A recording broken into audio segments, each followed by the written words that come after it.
अस्सलाम वालेकुम। तो आज की इस वीडियो के अंदर हम लोग फिजिक्स 101 मिड टर्म प्रिपरेशन से रिलेटेड है डाउट्स के अंदर जितने भी इंपॉर्टेंट पॉइंट्स हैं उनको डिस्कस करेंगे।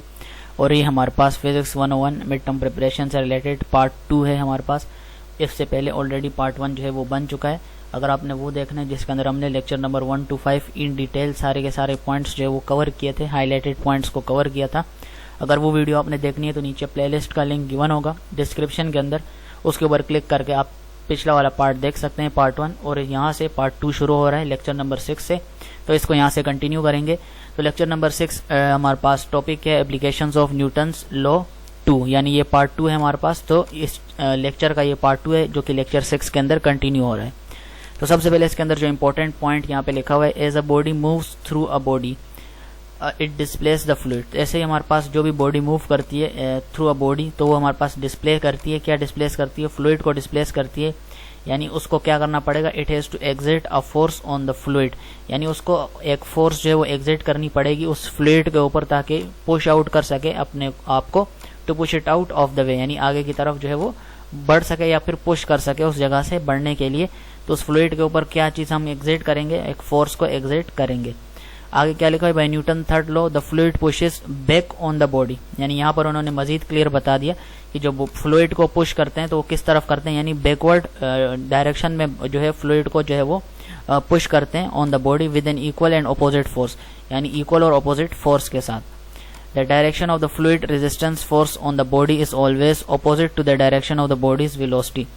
अब ऐसी सूरत में आपसे ये पूछा जा सकता है कि भाई बताओ जो डायरेक्शन होगी फ्लूइड की, जो रेजिस्टेंस फोर्स उस बॉडी के ऊपर है वो हमेशा क्या होगा, यानी अपोजिट होगा। और उसके साथ क्या होगा? उस डायरेक्शन जो होगी वेलोसिटी की, और to always opposite to the direction of the body velocity relative to the fluid, यानी फ्लूइड से रिलेटेड हमारे पास क्या होगी? रिलेटिव टू फ्लूइड होगी, लेकिन जो बॉडी की वेलोसिटी होगी रिलेटिव टू फ्लूइड वो अपोजिट होगी to the direction of resistance force. तो ये हमारे पास यहाँ पर एक इंपॉर्टेंट पैराग्राफ है, तो इसको आपने पढ़ लेना है। इसके अंदर जो भी पॉइंट्स है वो एक दफा दिमाग से गुजार लेने, इससे रिलेटेड आपसे पूछा जा सकता है। नेक्स्ट क्या है? The magnitude of the fluid resistance force usually increases with the speed of the body through the fluid. तो हमारे पास क्या जो मैग्नीट्यूड होता है किसी भी फ्लूइड रेजिस्टेंस फोर्स का, वो आमतौर पर इंक्रीज हो जाता है जैसे ही हमारे पास जो बॉडी की जो स्पीड है वो फ्लूइड के थ्रू इंक्रीज होती है, तो हमारे पास जो magnitude of fluid resistance force है वो भी इंक्रीज हो जाती है। और इसको हम इस तरह से भी लिख सकते हैं F इक्वल टू KV। और आपसे ये भी पूछा जा सकता है कि भाई बताओ F इक्वल टू KV ये कौन सी लॉ है, एम्पेरिकल है या मोलिकुलर है? तो आपने बता देना कि ये कौन सी लॉ है, F इक्वल टू KV ये एक एम्पेरिकल लॉ है। नेक्स्ट आपसे यहाँ से पूछा जा सकता है कि while solving problem you should dash. तो ये प्रॉब्लम सॉल्व करते वक्त आपको किन किन चीज़ों का जो है वो ध्यान रखना चाहिए? तो सबसे पहले आपने एक चीज़ करनी चाहिए कि डायग्राम ड्रॉ करना चाहिए, define an origin of a system करना चाहिए, उसके बाद तमाम फोर्सेस को आइडेंटिफाई करना चाहिए। देन आपने अप्लाई करना है न्यूटन्स लॉ को सेपरेटली एक्स और वाई एक्सिस के अंदर। उसके बाद आपने एक्सीलरेशन, वेलोसिटीज और डिस्प्लेसमेंट को फाइंड आउट करना है। अब इसके मुख्तलिफ एमसीक्यूज इसके अंदर से पूछे जा सकते हैं, बस वो उनके ऊपर है कि किस तरह से वो आपसे पूछते हैं। या इस तरह से भी एमसीक्यू बना सकते हैं कि भाई हम इसके अंदर क्या क्या चीज़ें फाइंड आउट करते हैं, इनमें से बताओ हम कौन सी चीज़ फाइंड आउट नहीं करते, एक्सेप्ट बताओ, यानी एक्सीलरेशन दे देंगे, वेलोसिटी दे देंगे, डिस्प्लेसमेंट दे देंगे और एक और चीज़ दे देंगे। और आपसे बोलेंगे इनमें बताओ कौन सी चीज़ फाइंड आउट नहीं करते, एक्सेप्ट। तो एक्सेप्ट में आपने वो वर्ड बताना होगा अगर आपने यही दिमाग में होगा। इसी तरह ये चीज़ें भी बोल सकते हैं कि भाई हम जो है किस प्रॉब्लम फाइंड आउट करने के लिए, सॉल्विंग प्रॉब्लम यानी किसी भी प्रॉब्लम को सॉल्व करने के लिए हम क्या करना चाहिए, हमें क्या करना चाहिए? तो ऑप्शन दे देंगे नीचे, draw diagram, identify all forces, apply Newton's law separately along x and y axis. तो इस तरह से हमारे पास एक और ऑप्शन दे देंगे, ऑल ऑफ द अबाउ, तो उस पर आपने क्लिक कर देना है। या फिर इनमें से कोई एक दो दे देंगे, एक दे देंगे या फिर तीन कोई और ऑप्शन दे देंगे। आपसे पूछेंगे इनमें से कौन सा जो है हमें सॉल्विंग प्रॉब्लम के लिए यूज करना चाहिए, यानी उसमें होना चाहिए। तो उससे इस तरह से भी पूछ सकते हैं, और किसी तरह से भी MCQ पूछ सकते हैं। बस ये चीज़ें आपको याद होनी चाहिए। टोटल कितने हैं? 1 2 3 4 5 तक है हमारे पास, और इन 5 को आपने अलग अलग से याद रख लेना है। सिर्फ नाम ही याद रखने, कोई इतनी डिटेल नहीं लेनी, तो नाम आप लाजमी याद रख लेना। नेक्स्ट हमारे पास यहाँ पर है, imagine a block lying on the floor, if you push it forward friction will act backward. तो एक सिंपल सी चीज़ आपने माइंड के अंदर बिठा लेनी है। तो ये कोई भी चीज़ हो, उसको अगर आप जो है किसी फ्लोर के ऊपर रखा हुआ है और उसको आप पुश करते हो राइट साइड की तरफ, नीचे चले गए, if you push it forward, यानी आप उसको आगे की तरफ धक्का देते हो यानी पुश करते हो, तो ऐसी सूरत में जो फ्रिक्शन है वो कहाँ होगी, एक्ट करेगी, बैकवर्ड डायरेक्शन में एक्ट करेगी। एक चीज़ आपने याद रखी कि भाई जो जब किसी चीज़ को मैं यहाँ से एग्जांपल देख लो, जैसे ये ब्लॉक है, इसको अगर आप फॉरवर्ड डायरेक्शन में जो है वो इसके ऊपर जो है फोर्स लगा रहे हो, यानी इसको पुश कर रहे हो आगे की तरफ, यानी यहाँ से फोर्स लगा रहे हो, इस ब्लॉक को आगे की तरफ लेके जा रहे हो, तो ऐसी सूरत में जो फ्रिक्शन है वो कहाँ पे एक्ट करेगी, वो बैकवर्ड डायरेक्शन में एक्ट करेगी। जो आप पुश कर रहे हो तो वो आगे की तरफ होगी, और जो फ्रिक्शन होगी वो कहाँ डायरेक्शन में होगी, बैकवर्ड डायरेक्शन में होगी। यानी अगर हम ये कह सकते हैं, and if you push it to the left friction will act to the right. और अगर आप इसको लेफ्ट की सूरत में करोगे, यानी लेफ्ट साइड पे करोगे, तो वो कहाँ साइड पे होगी, फ्रिक्शन के साइड पे, सॉरी, अगर आप जो है किसी चीज़ को लेफ्ट साइड की तरफ पुश करोगे तो फ्रिक्शन कहाँ पे प्रोड्यूस होगी, वो राइट साइड पे प्रोड्यूस होगी। यानी सिंपल सी चीज़ यही है कि जिस चीज़ को जिस डायरेक्शन में पुश करोगे उसके अपोजिट डायरेक्शन के अंदर फोर्स अप्लाई होगी। सही है, यहाँ से उन्होंने देखा। आगे क्या लिखा है, in other word the direction of the frictionless force is always in the opposite direction to the applied force. यानी जिस डायरेक्शन में फोर्स अप्लाई किया उसके ऑपोजिट में जो है वो फ्रिक्शन प्रोड्यूस होगी। अब जैसे राइट की तरफ जो है वो पुश कर रहे हो किसी चीज को या फोर्स अप्लाई कर रहे हो, जाहिर सी बात है फोर्स अप्लाई करते हैं तो तभी कोई चीज मूव करती है, यानी पुश करते हैं तो फोर्स लगाते हैं। तो जिस डायरेक्शन में फोर्स लगाओगे उसके ऑपोजिट में फ्रिक्शन होगा। जैसे राइट में लगाया, पुश किया, राइट में फोर्स लगाई, तो लेफ्ट में आपके पास फ्रिक्शन प्रोड्यूस होगा। फॉरवर्ड में जो है फोर्स लगाई यानी पुश किया फॉरवर्ड में, तो बैकवर्ड में क्या होगा, फ्रिक्शन प्रोड्यूस होगी। तो ये सिंपल सा पॉइंट है, बस ये अपने माइंड के अंदर बिठा लेना, इंपॉर्टेंट लाइन्स है। नेक्स्ट यहाँ पे ये एक डिटेल यानी लॉन्ग के अंदर आपसे ये पूछा जा सकता है और ये समझाने वाली चीज़ है।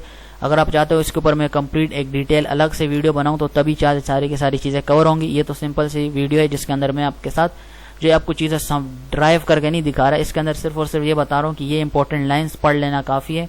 इसी तरह ये एक इंपॉर्टेंट क्वेश्चन बता रहा हूँ जो कि न्यूमेरिकल टाइप है, डेरिवेशन टाइप भी बोल सकते हो आप इसे, जो कि आपसे लॉन्ग के अंदर पूछा जा सकता है। और इसी डायग्राम के साथ दे देंगे और ये ऊपर एक लाइन लिख देंगे कि भाई दो अनइक्वल मासेस हैं। अनइक्वल का मतलब होता है यानी इस तरह से, एक ज्यादा है एक कम है, या फिर दोनों में कोई ना कुछ फर्क होगा, तो उसको बोलते हैं unequal masses, M1 and M2।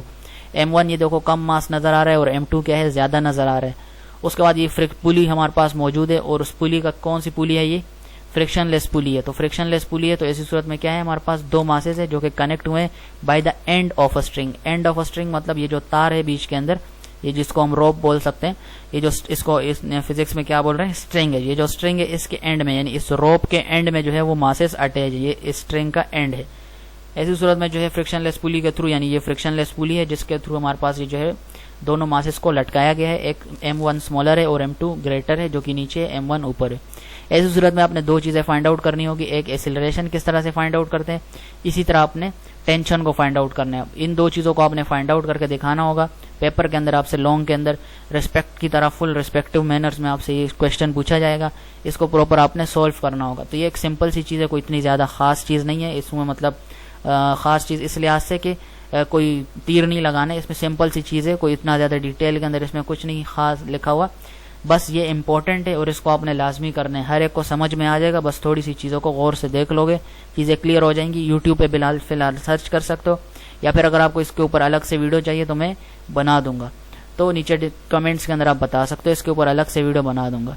Next क्या है, lecture number 7, work and energy. और सबसे पहले जो है वर्क की डेफिनेशन लिखी है, force applied in the direction of displacement multiply by displacement. This means that if the force acts at an angle theta with respect to the direction of motion, then W is equal to F dot D, और F dot D यानी dot हटाएंगे तो क्या लगेगा, D cos theta लगेगा, यानी F D cos theta. Dot हटा के हमने क्या लगाया, cos थीटा लगाया।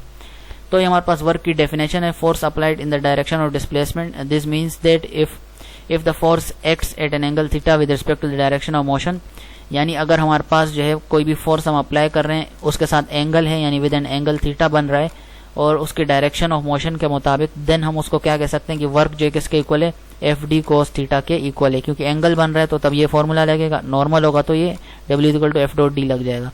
एफ डॉट डी यानी जब एंगल के साथ बनेगा तो तब क्या लगाएंगे, डी कोस थीटा लगा देंगे, एफ डी कोस थीटा।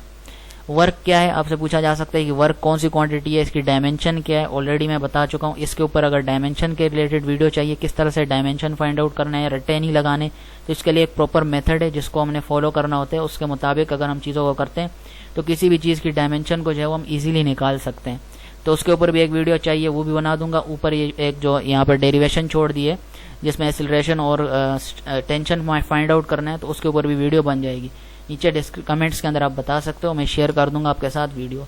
बाकी अगर आपने यूट्यूब पे देखना है तो यूट्यूब पर भी मौजूद होंगी वीडियोस। वर्क क्या है? वर्क हमारे पास एक स्केलर क्वांटिटी है। स्केलर क्यों है? क्योंकि इसका मैग्नीट्यूड होता है लेकिन डायरेक्शन नहीं होती। स्केलर और वेक्टर के दरमियान एक मेन डिफरेंस यही है कि क्योंकि वेक्टर के अंदर हमारे पास मैग्नीट्यूड होता है लेकिन उसके साथ उसकी डायरेक्शन भी होती है। मैग्नीट्यूड जिसका हो और डायरेक्शन जिसकी होगी तो वो वेक्टर कहलाएगा, लेकिन जिसकी मैग्नीट्यूड होगी लेकिन कोई डायरेक्शन नहीं होगी तो वो स्केलर कहलाएगा। बस हल्का सा डायरेक्शन का फर्क है जिससे स्केलर और वेक्टर हम इसको बोलते हैं। वर्क की डायमेंशन भी ये बिल्कुल है और इसकी डायमेंशन क्या है? कैपिटल M L स्क्वायर यानी L की पावर 2 फिर T की पावर -2। तो ये इसकी डायमेंशन है।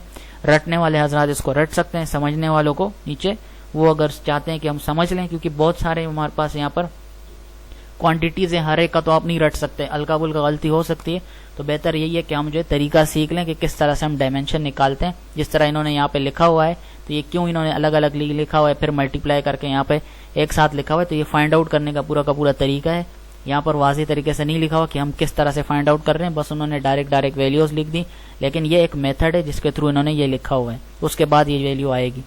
वर्क का यूनिट होता है हमारे पास 1 जूल, यानी 1 न्यूटन 1 मीटर, दोनों का अगर हम मल्टीप्लाई करेंगे न्यूटन मीटर को तो हमारे पास क्या आंसर आएगा? जूल आएगा। तो वर्क का यूनिट क्या है हमारे पास? जूल इसका यूनिट है। कुछ लोग जाउल भी बोलते हैं, पता नहीं सही क्या है, जो भी आपके मन में है वो बोलो, सही है। जूल मैं बोलता हूँ और जो जाउल भी कुछ बोलते हैं, कुछ जूली भी बोलेंगे, तो जिसकी मर्जी जो बोले। तो वर्क का क्या यूनिट होता है? 1 जूल, सही है। 1 नहीं लगाओ तो कोई फर्क नहीं पड़ता, 1 को हटा दो, इधर से भी हटा दो, 1 लिखो ना लिखो कोई फर्क नहीं पड़ता। तो Newton multiply by metre multiply करोगे तो 1 जूल बन जाएगा। सॉरी 1 जूल क्यों बोल रहा हूँ, जूल बन जाएगा, सही है।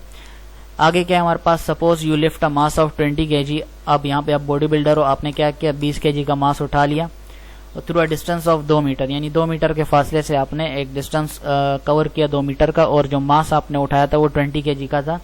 Then the work you do is 20 kg। तब आपने जो काम किया वो कितना था? 20 kg multiply by 9.8 multiply by 2 is equal to 392 joule. अब आपसे क्या पूछा जा रहा है? अब आपने इन चीज़ों को भूल जाना है कि यहाँ पर हो क्या रहा है। तो सबसे पहले मैं आपको एक चीज़ क्लियर करवा देता हूँ। ये न्यूमेरिकल जो ये समझने वाला है, ये आपसे एज ए MCQ भी पूछा जा सकता है, शॉर्ट में भी पूछ सकते हैं।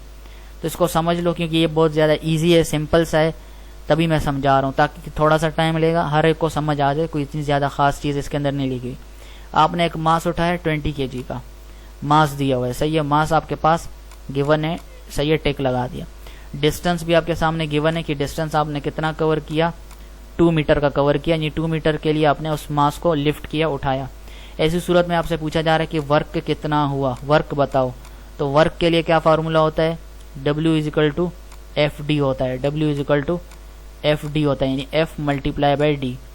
F मल्टीप्लाई बाई D होता है या नहीं होता? होता है, तो F मल्टीप्लाई बाई D हो गया। या फिर आप ये इसको डायरेक्ट FD भी लिख सकते हो, दोनों का मतलब मल्टीप्लाई ही होता है, तो मैंने बीच में मल्टीप्लाई लगा दिया। अब W is equal to FD होता है, तो ठीक है, W तो हमारे पास नहीं है, हमने फाइंड आउट करना है, तो ठीक है मैंने लिख दिया।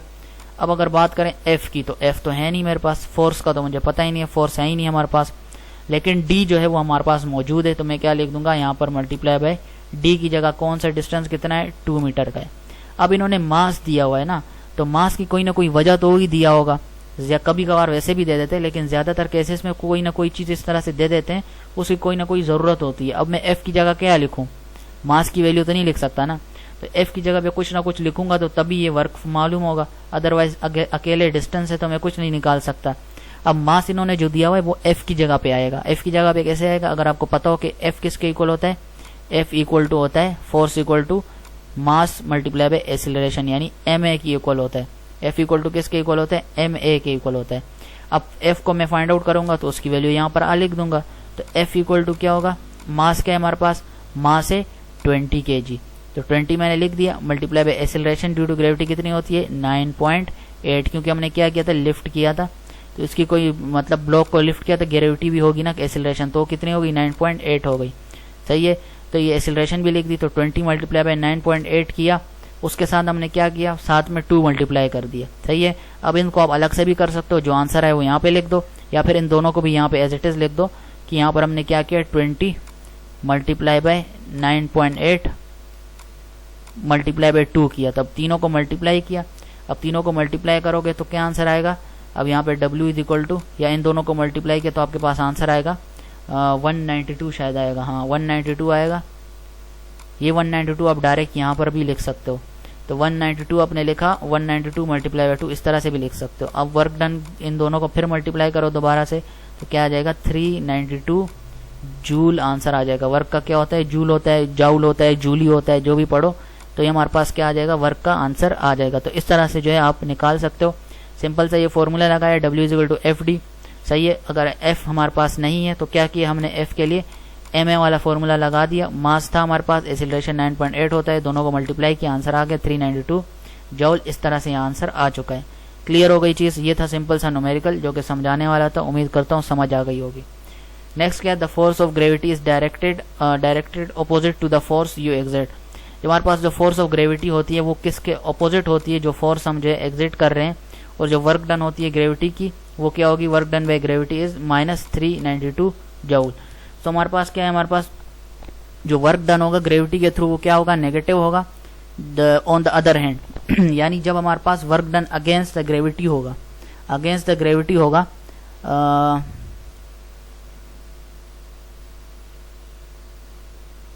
हाँ, तो जब हमारे पास ये ग्रेविटी पॉजिटिव में है यानी ग्रेविटी की तरफ काम हो रहा है तो तब ये 9.8 पॉजिटिव होगा। लेकिन जब ग्रेविटी के अगेंस्ट काम होगा तो तब ये 9.8 की वैल्यू क्या हो जाएगी, इसके साथ माइनस लग जाएगा। जब ग्रेविटी के अगेंस्ट काम करेंगे तो ये क्या हो जाएगा, 9.8 हो जाएगा। क्योंकि हमने इसको लिफ्ट किया तो वापसी रख रहे हैं ना, लिफ्ट करके वापसी रखा तो ग्रेविटी क्या थी, नीचे आ गई। तो नीचे ग्रेविटी जमीन की तरफ थी। लेकिन अगर कोई चीज़ ऊपर की तरफ है और हमने नीचे से उसका डिस्टेंस फाइंड आउट करना है, या फिर ऐसी कंडीशन हो जिसमें ग्रेविटी के अगेंस्ट कोई चीज़ हो, सही है, या ऊपर की तरफ कोई चीज़ फेंकी या फिर ऊपर अपनी कंडीशन में वैसे ही लटकी हुई पड़ी है, तो हमने ऐसी सूरत में डिस्टेंस फाइंड आउट करना है, तो तब जाकर वहाँ पर ग्रेविटी क्या हो जाती है, उस सूरत में नेगेटिव हो जाती है।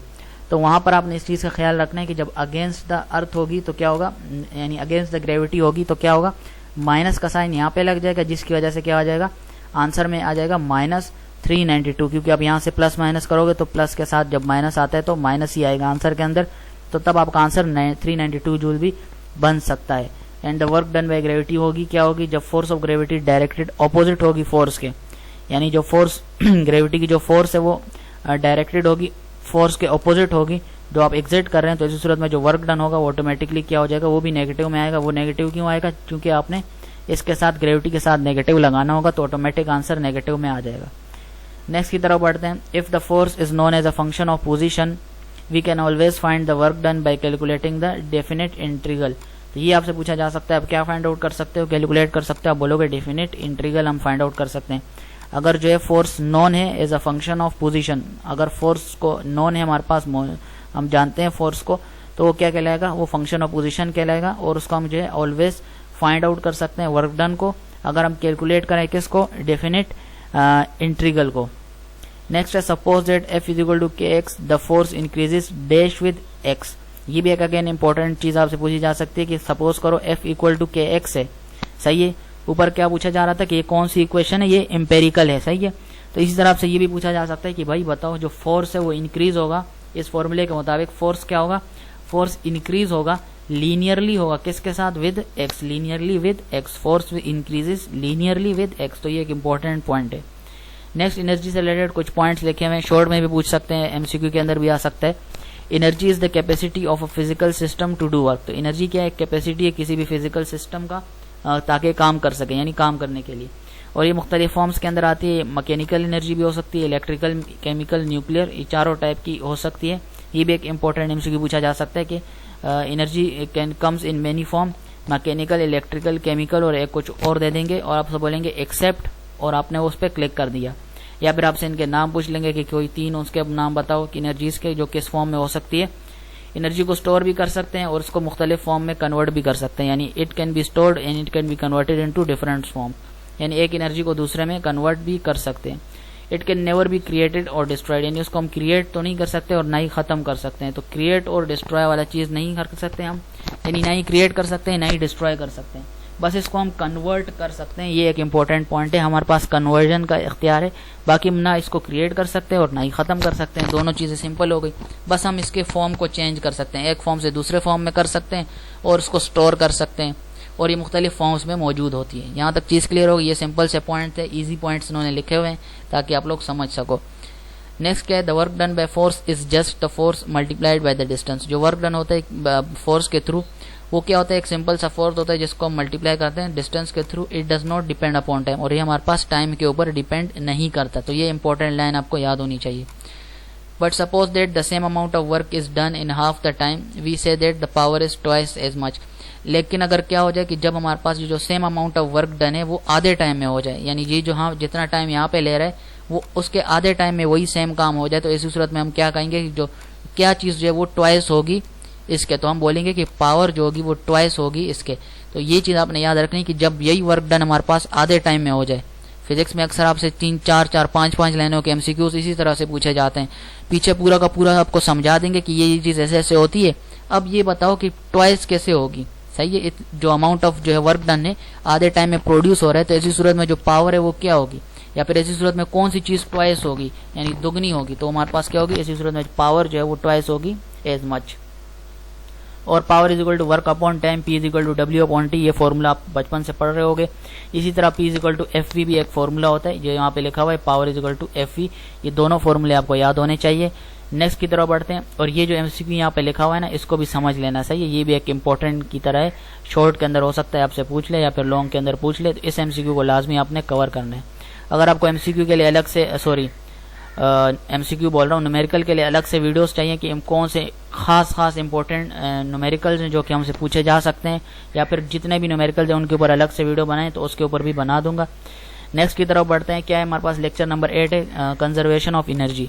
कंजर्वेशन ऑफ एनर्जी के अंदर क्या पॉइंट लिखा हुआ है, an object can store energy.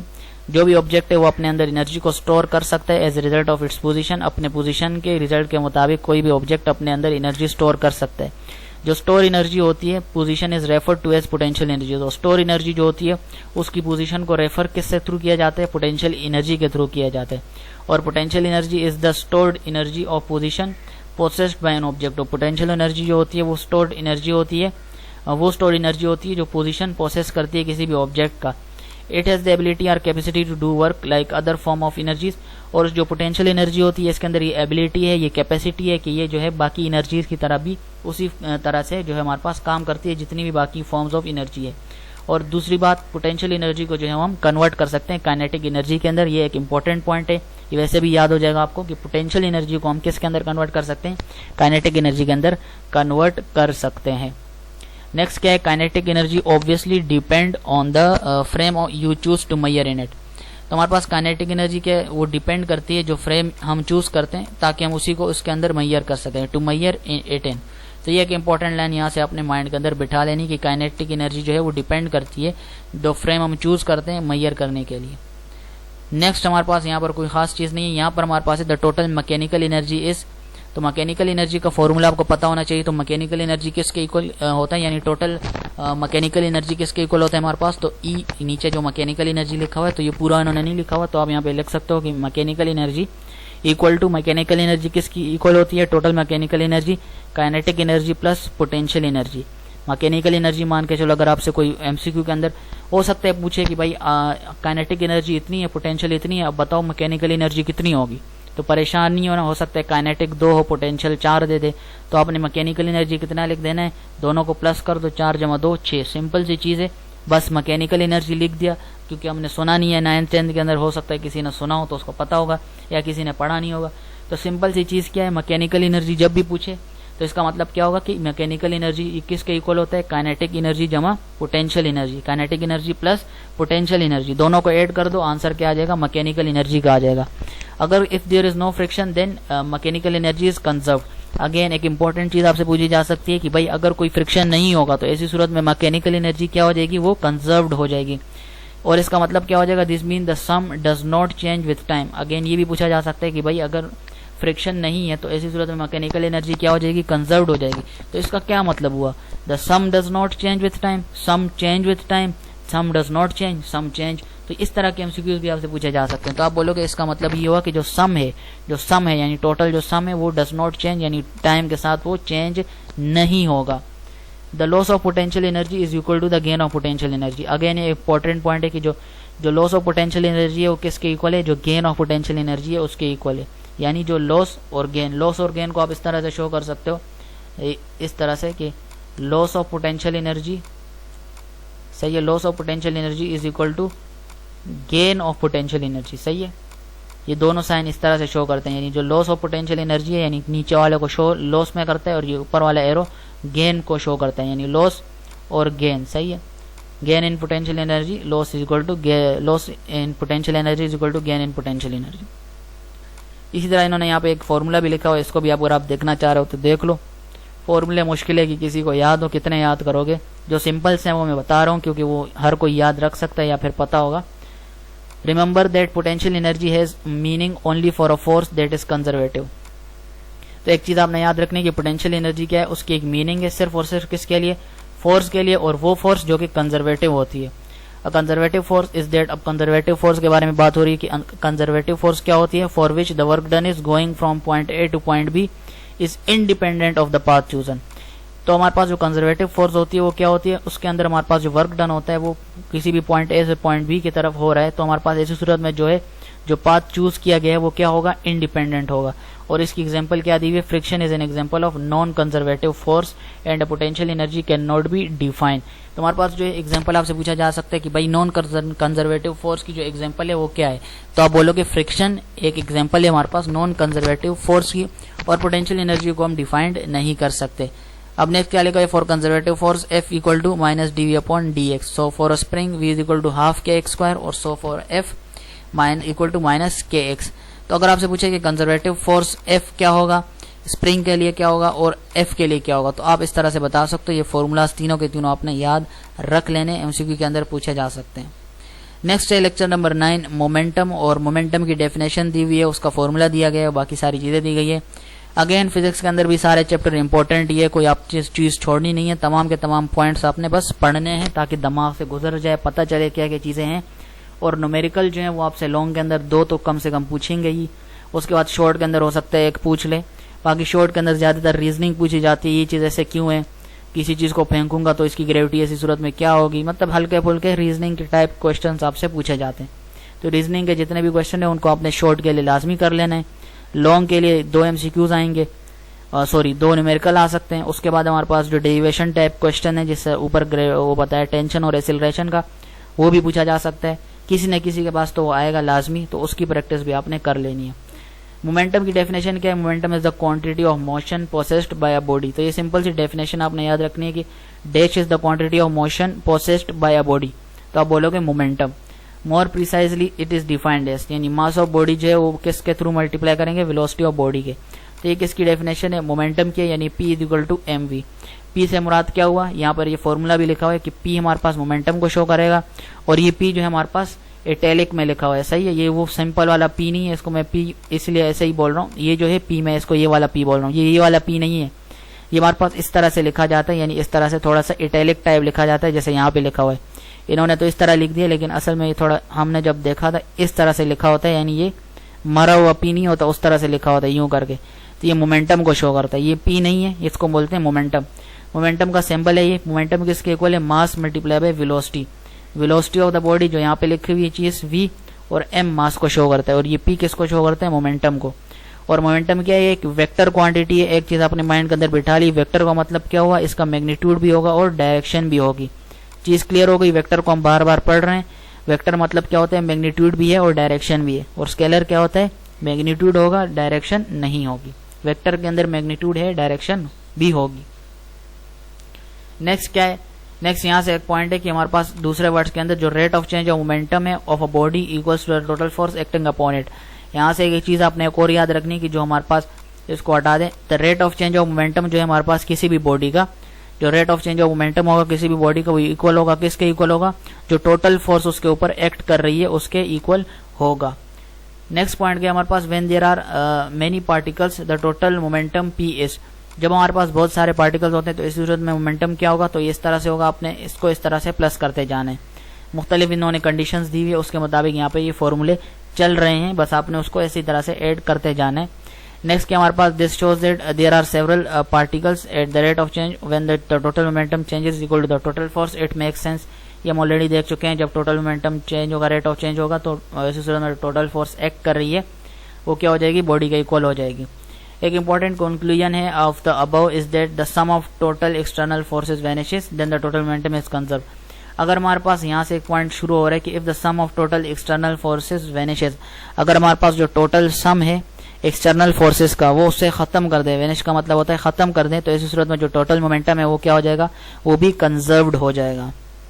अब क्या लिखा है, नेक्स्ट पॉइंट लिखा है एक बम है रेस्ट पे है, उसको एक्सप्लोइट कर दिया तो वो क्या हो गया, इनटू टू फ्रेगमेंट्स। यानी कोई भी बम है एक, जैसे ये बम है, ये क्या हो गया, इसको ये जो है यहाँ से जल रहा है यहाँ पे आएगा तो क्या हो जाएगा, फट जाएगा। तो फटने के बाद क्या हो गया, दो अलग अलग टुकड़े हो गए या मल्टीपल हो गए। तो क्या बोल रहे हैं, एक बॉम्ब रेस्ट पे था पहले और फटने के बाद वो दो टुकड़े हो गया। Before the explosion the total momentum is zero. Explosion से पहले यानी जब ये फटा नहीं था तो तब इसकी मोमेंटम क्या थी, तब इसकी मोमेंटम थी जीरो। यानी अब ये इस कंडीशन में, इनिशियल कंडीशन में इसको हम बोल सकते हैं मोमेंटम इन इनिशियल कंडीशन क्या थी, इनिशियल कंडीशन में मोमेंटम थी जीरो।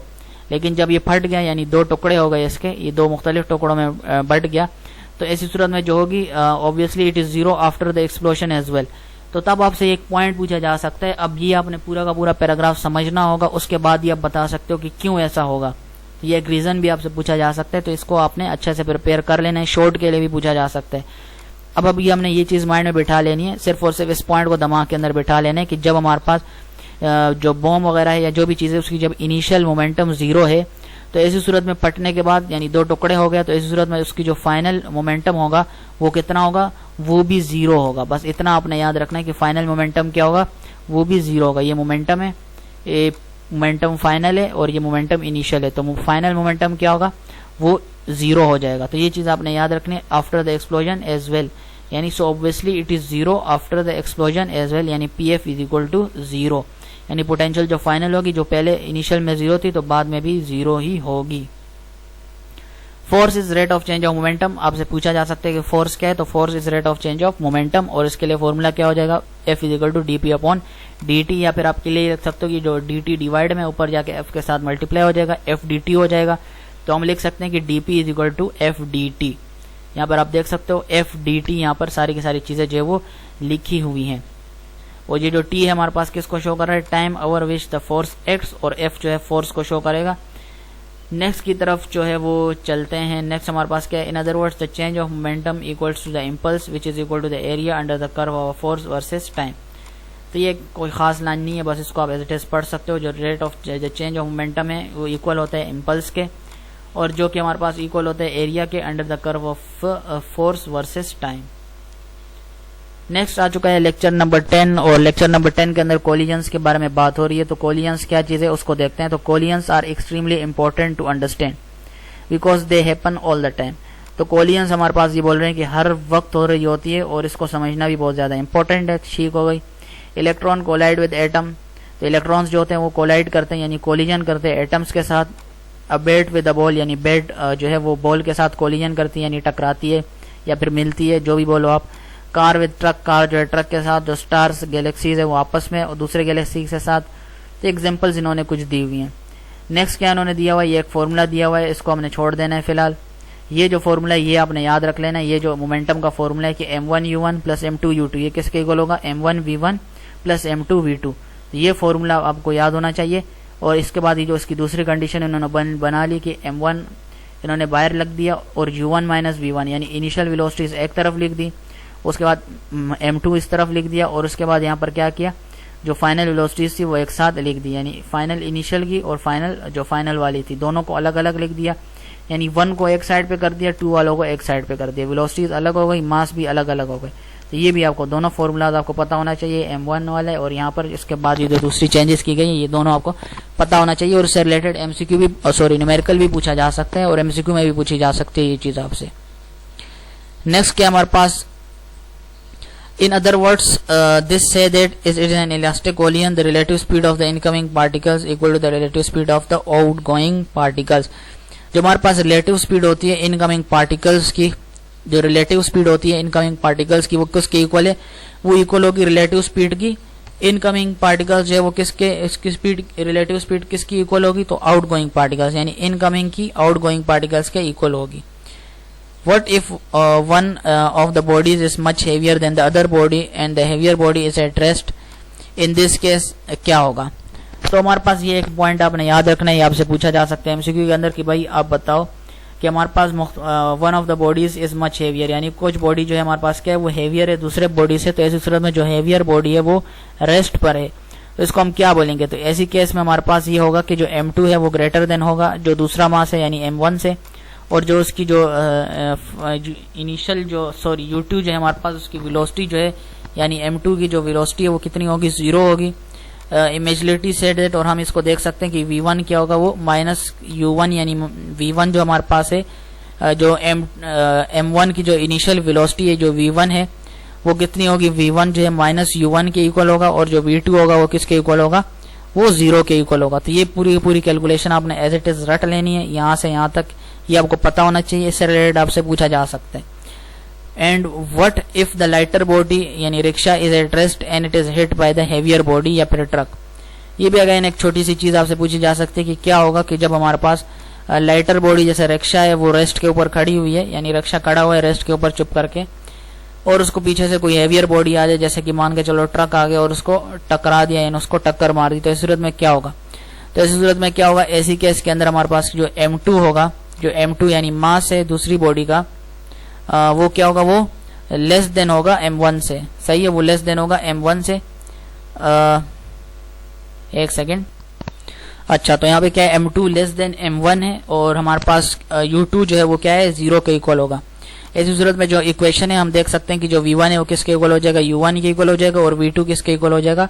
2u1 के इक्वल हो जाएगा। अब ये किस तरह से हम फाइंड आउट कर रहे हैं? इस पूरे सिचुएशन को आपने सोचना होगा माइंड के अंदर, उसके बाद आपने इसकी वेलोसिटीज देखनी होगी, u1 कब होगा, v1 कब होगा।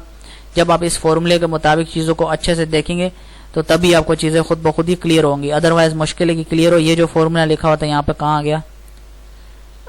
ये वाला फॉर्मूला, तो इस फॉर्मूले को आपने गौर से देख लेना है।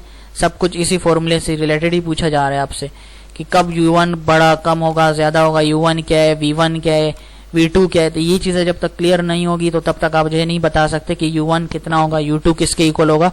ये चीजें समझना जरूरी है, तो तभी आपको ये चीजें सारी की सारी समझ आएंगी। तो सबसे पहले आपने उस फॉर्मूले को, मोमेंटम के टॉपिक को डिटेल में समझ लेना है कि ये m1 u1 m2 u2 m1 v1 m2 v2 ये क्या चीज है, इसको अच्छे से समझ लेना है। उसके बाद ये चीजें समझ आएंगी कि कब जो है मास 2 ग्रेटर होगा। बजाय कौन ग्रेटर होगा? यानी जो रक्षा है हमारे पास वो क्या है? लाइट वेट है, तो ट्रक का वेट ज्यादा है तो वो ग्रेटर होगा। उसके बाद जब टकराएगा तो इसी सूरत में u1 और u2 कितना होगा? तो ये एक इंपॉर्टेंट चीज है जो कि पता होनी चाहिए। फिलहाल आपने इन दोनों को एज इट इज रट लेना है। समझने के लिए मोमेंटम के जो फॉर्मूला वो गिवन है उसको समझना जरूरी है, उसके बाद ही आप बता सकते हो।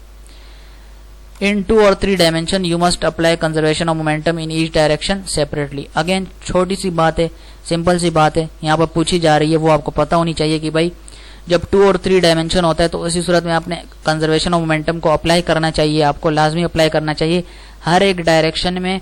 लेकिन किस तरह से? एक साथ, सेपरेटली। तो आपने बोलना है सेपरेटली, यानी 2 और 3 डायमेंशन के अंदर हमने कंजर्वेशन ऑफ मोमेंटम को अप्लाई करना चाहिए लाजमी, हर एक यानी ईच डायरेक्शन, यानी हर एक डायरेक्शन में सेपरेटली।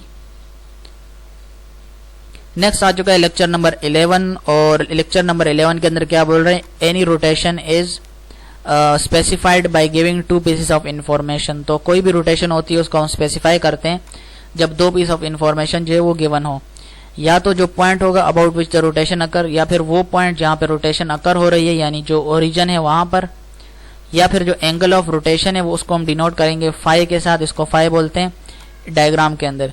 यानी जो एंगल ऑफ रोटेशन होगा उसको हम शो करेंगे, जैसे यहाँ पे एंगल ऑफ रोटेशन को शो कर रहे हैं तो किससे शो कर रहे हैं? फाई से शो कर रहे हैं। या तो क्या होगा? The point where the rotation occur, वो पॉइंट जहां पे रोटेशन अकर हो रही है यानी ओरिजिन के ऊपर, या फिर हम इसको शो करते हैं एंगल ऑफ रोटेशन के साथ, फाई लिखेंगे डायग्राम के अंदर। नेक्स्ट क्या लिखा है? जो आर्क लेंथ है वो किसके इक्वल है? Radius multiply by angular displacement के। या फिर हम जो आर्क लेंथ को इस तरह से शो करते हैं S is equal to R phi. जो हियर जो फाइल मत लिखा हुआ है आपसे पूछा जा सकता है S equal to R phi. अब बताओ यहाँ पे जो फाइल लिखा हुआ है इसका क्या मतलब है? इसका मतलब है इज मेजर्ड इन रेडियंस, यानी इसको मेजर्ड करते हैं रेडियंस के अंदर। और जो मैक्सिमम वैल्यू होती है इस फाई की, यानी ये हमारे पास क्या है? इसकी कांस्टेंट वैल्यू है जो कि इक्वल होती है फाई की, वो क्या है? 2 पाई रेडियन है, जो कि कोरिस्पॉन्ड करती है किस डिग्री पे? तो वो हमारे पास है 360 डिग्री पे, या फिर 1 फुल रेवोल्यूशन है। तो ये एक इंपॉर्टेंट लाइंस लिखी है, इनको आपने एज इट इज रट लेना है, अच्छे से रट लेना है ताकि समझ आ जाए। और ऐसी सूरत में आपसे ये पूछा जा सकता है कि 1 रेडियन कितने के इक्वल होता है? तो 1 रेडियन किसके इक्वल होता है? 57.3 डिग्री के, या फिर 1 रेडियन को हम रेवोल्यूशन के अंदर कहेंगे तो 0.159 रेवोल्यूशन के इक्वल होता है। आगे क्या लिखा है, obviously if phi is equal to 2 pi, तो जब हमारे पास अगर फाई 2 पाई के इक्वल है, जैसा कि हम यहाँ पे देख सकते हैं कि फाई कहाँ पे लिखा हुआ था, फाई, हाँ, the maximum value of phi is 2 pi radian. तो जब फाई जो है 2 पाई रेडियन के इक्वल है, फाई 2 पाई रेडियन के इक्वल है, तो इस सूरत में जो एस है वो किसके इक्वल होगा, वो भी 2 पाई आर के इक्वल होगा। 2 पाई आर के इक्वल क्यों होगा वो चीज मैं भी आपको बता देता हूँ, ये चीज समझने के लिए, क्योंकि ये चीज इंपॉर्टेंट है, ये आपसे पूछी जा सकती है। अब क्या बोल रहे हैं यहाँ पर कि हमारे पास फाई जो है वो किसके इक्वल है, 2 पाई के इक्वल है। तो फाई में लिख दूंगा यहाँ पर, फाई जो है वो किसके इक्वल है, 2 पाई के इक्वल है। तो अब हमसे बोल रहे हैं कि जब फाई 2 पाई के इक्वल है तो ऐसी सूरत में जो एस है वो किसके इक्वल होगा, तो एस का फॉर्मूला क्या है, आर और फाई। एस का फॉर्मूला क्या है, आर और फाई। अब जबकि हम देख चुके हैं कि फाई किसके इक्वल है, 2 पाई के इक्वल है, तो मैं क्या लिख दूंगा, S is equal to R, और फाई की जगह मैं क्या लिख सकता हूँ, इसकी नई वैल्यू जो कि किसके इक्वल है, 2 पाई के इक्वल है। तो मैं बोलूंगा कि एस किसके इक्वल हो जाएगा, तो एस इसके इक्वल हो जाएगा 2 पाई आर के हो जाएगा, या फिर आप आर 2 पाई दोनों लिख सकते हो, इससे कोई फर्क नहीं पड़ता, आपस में मल्टीप्लाई ही होना है सबने। तो आप 2 पाई आर भी लिख सकते हो या फिर आर 2 पाई भी लिख सकते हो, दोनों मेथड है, आप जिस तरह से भी लिखना चाह रहे हो। तो अगर अगर फाई जो है वो 2 पाई के इक्वल है, तो इस सूरत में जो एस होगा वो किसके इक्वल होगा, वो भी 2 पाई आर के इक्वल होगा, जो कि हमारे पास क्या है, टोटल सरकमफेरेंस है। यहाँ पे जो चीज लिखी हुई ये भी आपको साथ में याद रख लेनी है। इस छोटे से पैराग्राफ के अंदर आपसे काफी सारे एमसीक्यूज, 5-6 एमसीक्यूज पूछे जा सकते हैं, तो इसको अच्छे से पढ़ लेना, आपके लिए फायदा मिलेगा। 360 डिग्री चीज हो गई, 57.3 डिग्री होगा, या फिर 0.159 दोनों में पूछ सकते हैं। या फिर अगर डिग्री में ऑप्शन देखे हुए तो आपसे डिग्री पूछी जा सकती है, या फिर रेवोल्यूशन में है तो रेवोल्यूशन पूछा जा सकता है। अगर बोले कि भाई अगर फाई मेरे पास 2 पाई के इक्वल है, तो इस सूरत में एस कितने के इक्वल होगा, तो एस जो है वो 2 पाई आर के इक्वल होगा। अदरवाइज एस किसके इक्वल होता है, आर फाई के इक्वल होता है, इस पे आपने क्लिक करना होगा। लेकिन जब बोले कि फाई जो है वो 2 पाई के इक्वल हो गया, एस हमारे पास आर फाई के इक्वल है, और इसी सूरत में जो फाई हमारे पास वो 2 पाई के इक्वल हो गया, तो एस किसके इक्वल होगा, तो 2 पाई आर के इक्वल होगा। नेक्स्ट है compare the formulas for constant linear and angular acceleration. अब ये चीज आपको पता होनी चाहिए, इसकी मैं डिटेल में नहीं जाऊंगा, इसको एज इट इज आपने फॉर्मूलाज को अपने पास नोट डाउन कर लेना है और उसको बार बार देखते जाना है, इसको पढ़ते जाना है कि लीनियर में हमारे पास क्या फॉर्मूला होता है और एंगुलर एक्सीलरेशन के अंदर क्या फॉर्मूला होता है, दोनों को आपने देख लेना है कि लीनियर के अंदर ये है, एंगुलर के अंदर ये है। फिर इसी तरह लीनियर के अंदर ये फॉर्मूला लिखा हुआ है और एंगुलर के अंदर वो चेंज होकर किस तरह से हो जाएगा, दोनों का डिफरेंस आपको पता होना चाहिए। हो सकता है आपको लीनियर फॉर्मूला दे दे, आपको बोले कि एंगुलर के अंदर ये किस तरह से हम लिखेंगे, आपसे पूछा जाएगा, तो आपने इन दोनों चीजों को माइंड में बिठा लेना है। हो सकता है लॉन्ग में दे दे, हो सकता है एमसीक्यू के अंदर बार बार पूछे, ये चीजें आपने माइंड के अंदर बिठा लेनी है। इसको पूरे आपने चीजें देख लेने हैं कि लीनियर के अंदर क्या है, एंगुलर के अंदर क्या है।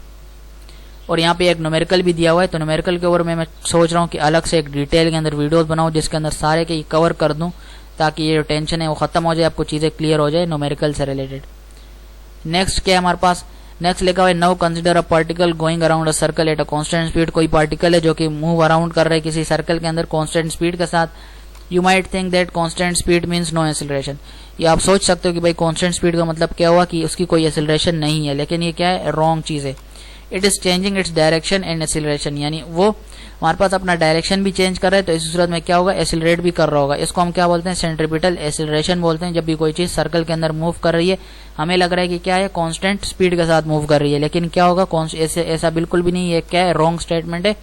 वो अपना डायरेक्शन चेंज कर रही है और वो एक्सीलरेट भी कर रही है, और उस एक्सीलरेशन को हम कौन सी एक्सीलरेशन बोलते हैं, सेंट्रीपिटल एक्सीलरेशन बोलते हैं, यानी means acceleration directed toward the centre of the circle, यानी वो जो एक्सीलरेशन है वो डायरेक्ट कर रही है टुवर्ड्स द सर्कल। नेक्स्ट क्या है, वेक्टर क्रॉस प्रोडक्ट के अंदर हमारे पास ये चीज दी हुई है, the vector cross product of two vector is defined as. आपसे पूछा जा सकता है जो वेक्टर क्रॉस प्रोडक्ट होता है किसी भी दो वेक्टर का, उसको हम किस तरह से डिफाइन करते हैं, ऑप्शन दे देंगे तो आपने क्लिक कर देना है। ए क्रॉस बी किसके इक्वल होता है, ए बी साइन थीटा के इक्वल होता है। अब यहाँ पर क्या है, एन जो यूनिट वेक्टर है हमारे पास क्या है, where N is a unit vector, सही है। एन क्या है, हमारे पास यूनिट वेक्टर है, और यूनिट वेक्टर का पता कैसे चलता है, ये ऊपर जो कैप लगा हुआ है ना, ये सही है, ये जो कैप लगा हुआ है, इस तरह से कैप लगा होता है ऊपर, इसको हम बोलते हैं यूनिट वेक्टर। ये परपेंडिकुलर होगा, तो हमारे पास जो एन है ये यूनिट वेक्टर है, वो किसके परपेंडिकुलर होगा, ए एंड बी दोनों के परपेंडिकुलर होगा। तो नेक्स्ट हमारे पास क्या है, सम की प्रॉपर्टीज है, तो इनकी प्रॉपर्टीज को भी आपने देख लेना है कि ए क्रॉस बी किसके इक्वल होगा, माइनस बी क्रॉस है। तो ये एमसीक्यू के अंदर आपसे बार बार पूछा जा सकता है कि ए क्रॉस ए किसके इक्वल होगा, 0 के इक्वल होगा।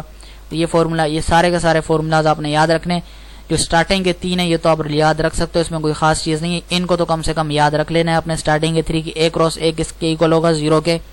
A क्रॉस B यानी ये कुछ प्रॉपर्टीज है हमारे पास क्रॉस प्रोडक्ट की, तो ये क्रॉस बोलते हैं इसको क्रॉस प्रोडक्ट। जब डॉट लग जाए तो उसको बोलते हैं डॉट प्रोडक्ट। तो क्रॉस प्रोडक्ट के अंदर ये 3 स्टार्टिंग की 3 प्रॉपर्टीज आपने कम से कम याद रख लेनी है।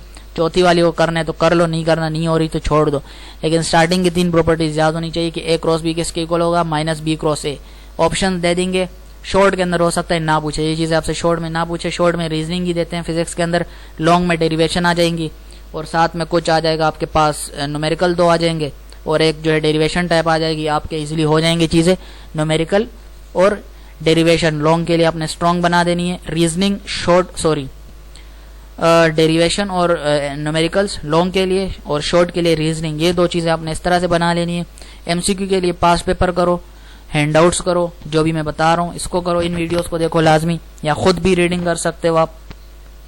और बाकी पास पेपर में जो आंसर वेरीफाई हुए हैं उनको देखो। और पास पेपर का मतलब ये नहीं है एक फाइल पढ़ ली या फिर इस तरह एमसीक्यूज के, जितने पॉसिबल है 500, 600, 700 एमसीक्यूज कम से कम पास पेपर के करने हैं, क्योंकि आपके काफी सारे एमसीक्यूज तभी वहां से आएंगे, अदरवाइज एक फाइल करोगे 3-4 एमसीक्यूज ही आने वाले हैं आपके।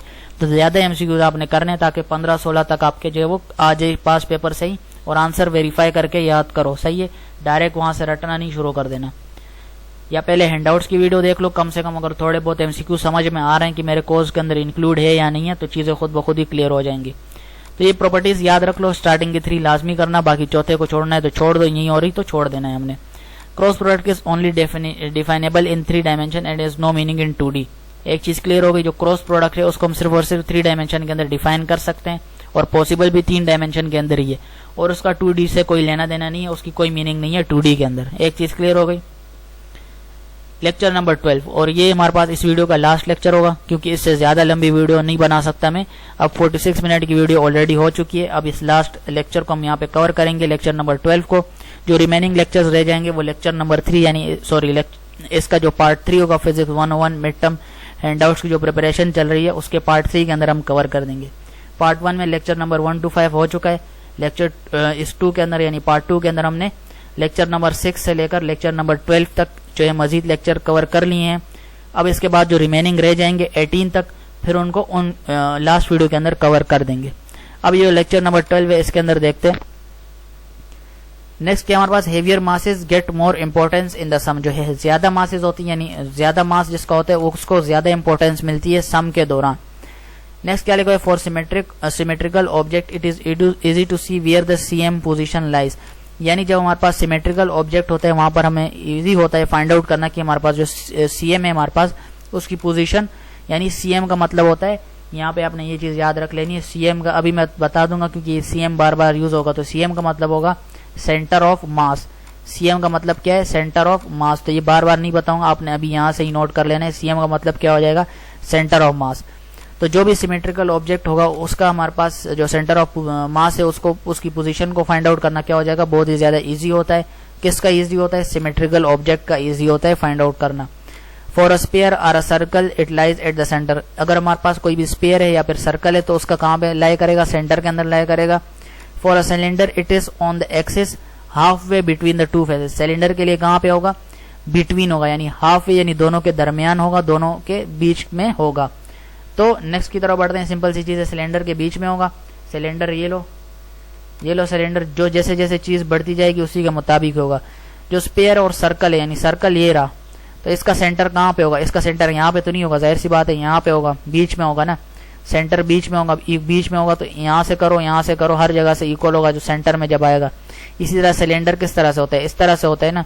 अब इसका सेंटर कहाँ पे बनेगा, अब ये सिलेंडर को आपने क्या करना है, सीधा करो या उल्टा करो, एक साइड में रख दिया, इसका बीच में बनेगा, सही है, बीच में बनेगा, यानी इस तरह से और इस तरह से जो है वो दोनों तरफ से क्या होगा, इक्वल होना चाहिए। तो बीच में यहाँ पे ये बन जाएगा।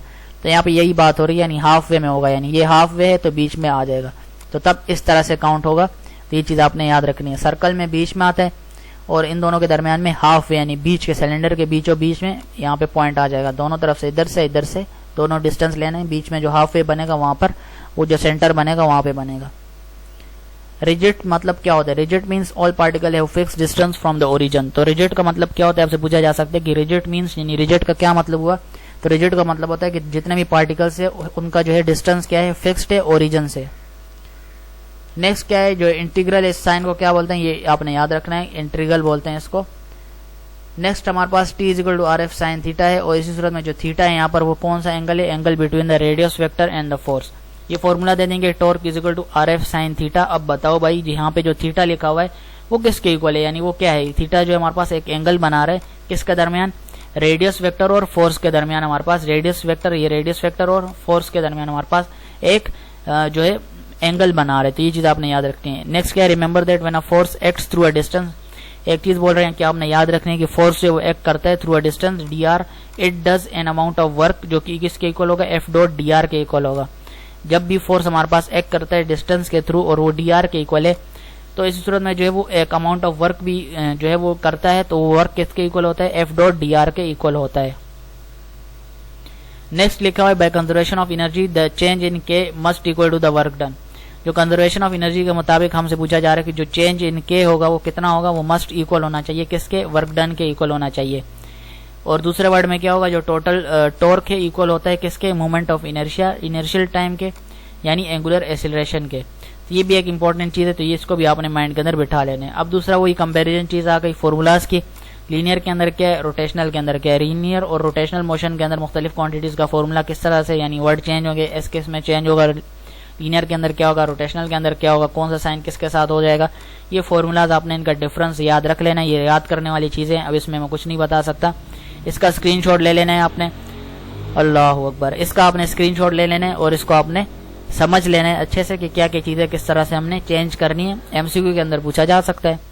नेक्स्ट क्या है, rotational and translational motion can occur simultaneously. अब इसको सिमल्टेनियसली भी कुछ बोलेंगे, साइमल्टेनियसली भी बोलेंगे, जिसके जो दिल करे वो बोलो, सही है। जो रोटेशनल और ट्रांसलेशनल मोशन होता है वो हमारे पास क्या अकर कब करते हैं, कैन अकर साइमल्टेनियसली। तो इसका करेक्ट आंसर ये आएगा, इसको आपने याद रख लेना है। जैसे कि कार है हमारे पास, उसकी व्हील रोटेट करती है और ट्रांसलेट भी करती है, ये भी पूछा जा सकता है कि कार की व्हील क्या करती है, रोटेट भी करती है और ट्रांसलेट भी करती है, दोनों चीजें आपको पता होनी चाहिए। इन दिस केस जो टोटल काइनेटिक एनर्जी है वो क्लियरली सम होगी किसकी, energies of the two motion, जो कि काइनेटिक एनर्जी प्लस जो है हाफ cm² तो ये आपने याद रखना है, ये w नहीं है, ये एंगुलर वेलोसिटी है मेरे ख्याल में w, इसको मैं w बोल रहा हूँ, ये एंगुलर वेलोसिटी होगी। तो इन चीजों को आपने देख लेना है कि इस सूरत में जो काइनेटिक एनर्जी हो किसका सम होगा, दो एनर्जीज का होगा, जो कि ये फॉर्मूला लिखा हुआ है, इसको आपने लेटेस्ट याद रख लेना है। तो बस यहाँ तक था। इसके बाद लेक्चर नंबर 13 है और लेक्चर नंबर 13 to 18 जो है वो हम अपने पार्ट 3 के अंदर कवर करेंगे, जिसके अंदर मजीद डिटेल्स के साथ जो सारी की सारी चीजें शेयर करूंगा। रिमेनिंग लेक्चर्स वहाँ पे शेयर किए जाएंगे। पार्ट 1 ऑलरेडी हो चुका है, डिस्क्रिप्शन में लिंक मौजूद है प्लेलिस्ट का फिजिक्स 101, उस पर क्लिक करके आप जो है वो पार्ट देख सकते हो। सेकेंड पार्ट आज बन चुका है, उसके बाद थर्ड पार्ट भी उसी प्लेलिस्ट के अंदर ही आपको मिल जाएगा। तो तीनों पार्ट डन हो जाएंगे तो तभी आप वीडियोस देखोगे। मैं एक एक पार्ट नहीं अपलोड कर रहा, तो अब तीनों पार्ट्स ऑलरेडी अपलोडेड होंगे, बस आपने प्लेलिस्ट के ऊपर क्लिक करना है, आपके सामने चीजें आ जाएंगी। उम्मीद करता हूँ ये वीडियो आपको पसंद आई होगी। इससे रिलेटेड बाकी सब्जेक्ट्स के वीडियोस भी मैं अपलोड कर चुका हूँ और कुछ जो रहती हैं वो भी अपलोड हो जाएंगी। तो मिड टर्म के लिए प्रिपरेशन के लिए ये बेहतरीन वीडियोस मैं अपलोड कर रहा हूँ। पास पेपर्स के एमसीक्यूज हो गए करेक्ट आंसर के साथ, इसी तरह हैंडआउट से प्रिपरेशन किस तरह करनी है, शॉर्ट एंड लॉन्ग कौन से इंपॉर्टेंट है, आंसर क्या क्या लिखने, सारी की सारी चीजें जो आपके साथ शेयर कर रहा हूँ। चैनल के अंदर आपने जाने प्लेलिस्ट पर आप क्लिक करोगे, वहां पर आपको सारे के सारे प्लेलिस्ट हर एक सब्जेक्ट के अलग अलग मिल जाएंगे। और सारी की सारी न्यू वीडियोस है जो कि अभी बन रही हैं, पुरानी कोई भी वीडियोस नहीं है 2-3 साल पहले, तो अभी नई नई वीडियोस बना रहा हूं मैं। तो इन्हीं नई वीडियोस के अंदर ही आपको नया कंटेंट, सारी की सारी चीजें नई मिलेंगी, अप टू डेट मिलेगी। तो उसको आपने लाजमी फॉलो कर देना है चैनल को, ताकि मजीद वीडियोस आपको मिलती रहे। अगली वीडियो में मिलेंगे, अल्लाह हाफिज।